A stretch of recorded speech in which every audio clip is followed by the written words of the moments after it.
ప్రవచన వరం కలిగినటువంటి వాళ్ళు, క్షేమాభివృద్ధిని కలుగు చేసుకునే కృపావరాలతో నింపబడినటువంటి వాళ్ళు చాలామంది పరిశుద్ధాత్మను దుఃఖపెట్టి శరీర క్రియలకు చోటిచ్చి ఆత్మకు దూరమై ఆత్మ తొలగిపోయి భయంకరంగా లోకములో విగ్రహారాధన చేస్తున్నారు.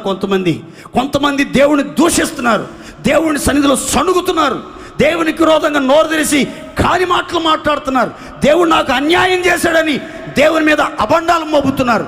ఇలాంటి భయంకరమైన దిగజారుడు కార్యాలకు కారణం ఏంటంటే ఆత్మను దుఃఖపెట్టారు, ఆత్మనాథుడు దేహాన్ని విడిచిపెట్టాడు. కానీ ఈరోజు మరల ప్రభు చెప్తున్నాడు, మీ అందరి మీదకి కొలత లేకుండా అభిషేకం అనుగ్రహించునుగాక.